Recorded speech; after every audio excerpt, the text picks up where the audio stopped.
All right, welcome back in for another episode of the Pac 9 show. We are recapping week 7, and we're going to start with the San Francisco 49ers versus the Kansas City Chiefs. Chiefs ended Oy. up winning 44 to 23, and a loss that both Alex and I kind of anticipated. Last week, I said that they were going to cover and win 28 to 21.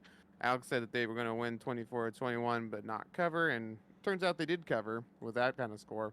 But San Francisco did actually kind of keep it close. They were up 10-7 by the end of the first quarter, and it was kind of cool to see Christian McCaffrey out there. I actually thought he looked pretty good for the amount he played. Yeah. You guys eventually just kind of had to give up on the rush game trying to get back, though, is kind of what it looks like. Yeah, pretty much. And if anything, your defense really didn't do a good job of stopping Patrick Mahomes um, or any of their like rushing or receiving crew. Although our man Hafunga got a interception, so that was pretty cool to Yeah. see. Yep. He's still rolling. So yeah, so what did you see in this game? yeah, it was an interesting game. The first half was great. I feel like we played it well, and then they missed a field goal, so that was nice. Um, um, it was an interesting game for sure. Overall, overall, we played well in the first half. Didn't play well in the second half. That's starting to become a type of you're starting to associate that with Kyle Shanahan now. I'm starting to see here on 49ers Twitter and all that kind of stuff. I think I what know what it it's like to be up at the first half and then lose it in the second. That's for sure. yeah, it's and I think it's a combination of both the things of why they lost, but I feel like you got to put this one on the defense, which is crazy to say. I think the offense played pretty well, especially in the beginning. Jimmy G threw that pick in the end zone. Yeah, that wasn't that great, but I mean, that one mistake, we still lost by 3 touchdowns. So I Hmm. mean, you could talk about that Yeah, one all you want, but like we still there's so many other.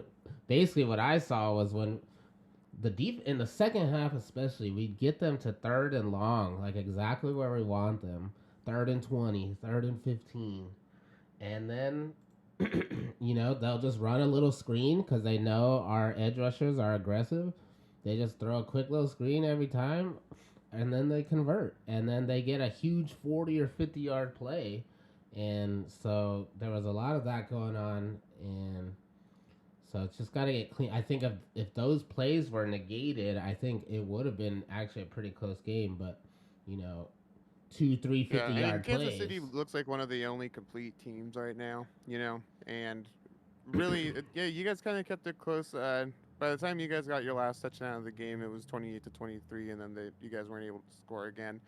And the Chiefs' last touchdown occurred at 6 minutes left in the fourth, and just was nothing left in that game after that. So uh, it was a tough loss, and yeah, I think that for the Niners, there's still some lingering injuries for sure on your defense. Although it seems like more of them are back now, and Yeah, we got almost I don't everyone know. back surprisingly. I think what it's gonna come to, what I was starting to hear too is that the practicing is starting to play a factor.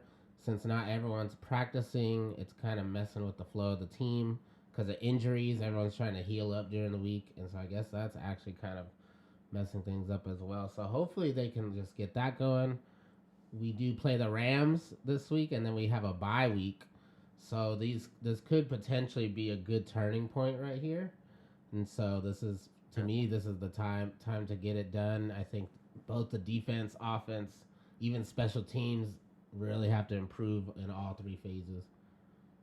Between Jimmy G being your starting quarterback and now with the addition of Christian McCaffrey, it just seems that the onus is definitely placed on your defense. Defense needs to allow the offense to have time of possession and make the rushes and use Christian McCaffrey if you're going to see the postseason. Right, right. And getting those third and longs and actually getting them the fourth down, that has to be done in order to succeed. So we'll see if they can do it. We'll see. But for now, the Chiefs were definitely looking really good. The Packers were playing, and What was going on in that game? I saw a little bit of it. Man, it was just like the last couple weeks. It's been so frustrating, literally the entire time. It was just like the game against the Giants and the game against the Jets, where we were up in the first half, and then we didn't even score in the second. Although in this game we did score right at the end in the second half, but it really didn't matter because was still 21-23. We didn't have our mm, timeouts because we missed a challenge in the first half, and that was our second challenge that we threw, so we didn't even have any more challenges the rest of the game.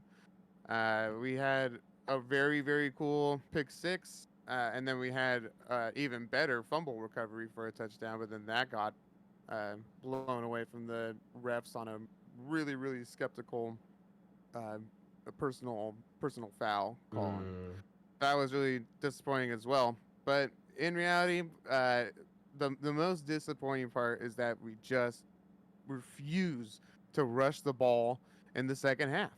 It mm, worked totally fine in the first half, and we were really moving the ball, and it was looking good. But then we just didn't utilize them at all in the second half. Aaron Jones ended with 8 carries, and AJ Dillon had 4, and that was all the carries that we had in the game. mm. And then for the rest of the time, he was just throwing it to people who were just dropping the ball. Sammy Watkins was just dropping the ball, and Romeo Dobbs didn't log a reception, and it was just a mess on offense. Our defense is like struggling, but they're doing it as well as they can, and they were the ones that got our points on the board. So uh, I don't know. Last week I said that if we lost to the Commanders, then it's time to press the panic button, and I definitely think it's time to press the panic button, especially because this week we're going up against the Bills. Yeah, yeah. Now having to face the Bills, and yeah, it is curious because it is kind of the same old tune, right? Like we're always wondering why aren't they running the ball enough? Why people are dropping passes? Just little mistakes here and there. I feel like you don't usually see this in the Packers organization or the team. You usually don't see like this many little mistakes like this here and there. I think obviously Aaron Rodgers has always had that like um, scapegoat throw to Devonte Adams to keep us in there, and Mm-hmm.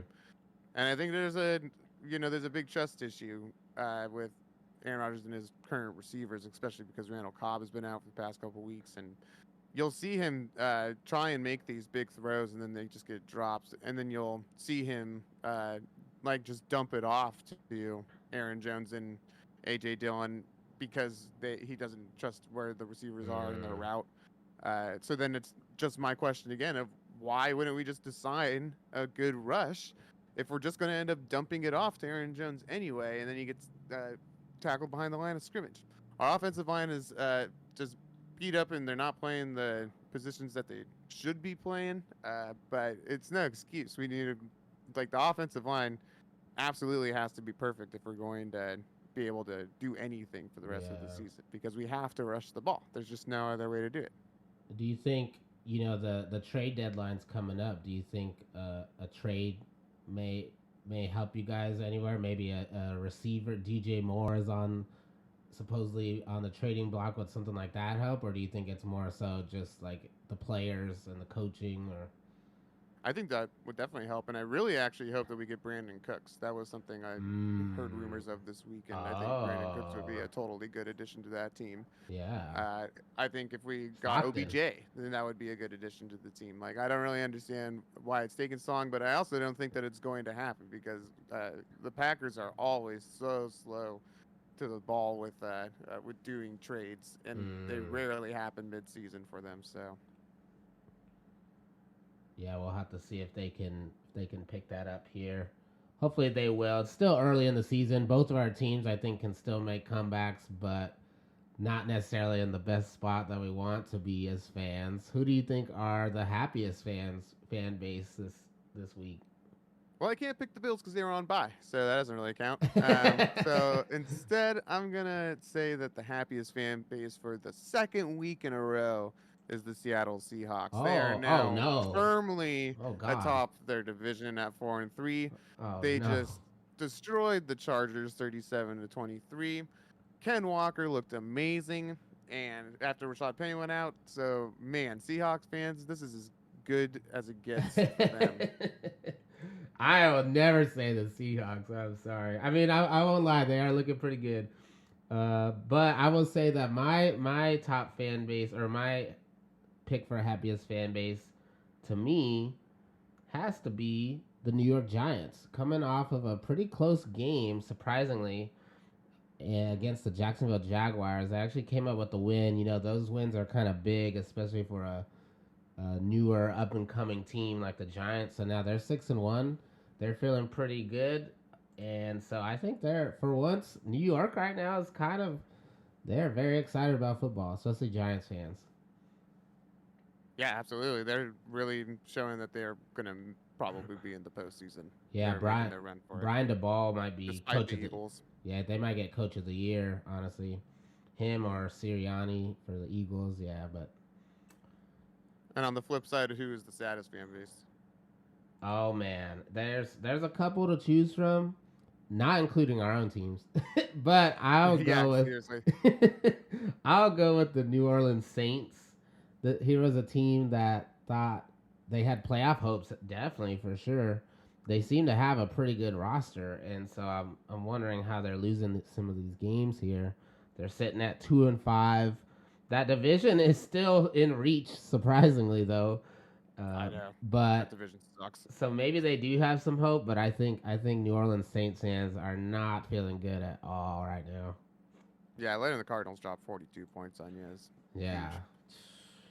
Uh, well, my pick, I could pick the Green Bay Packers, but I think I'm going to save that after we lose next week. So I think I could be a little sadder as a fan, that's for sure. But so I'm going to go with the Lions. The last 2 weeks, they have scored a total of 6 points.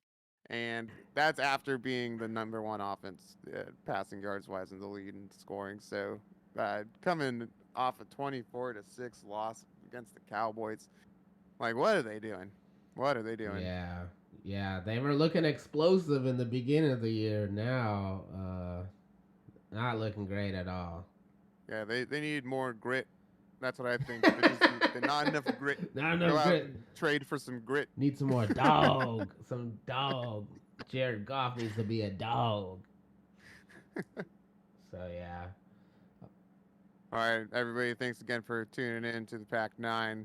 Be sure to sub and like our videos if you haven't already, and we will see you next time.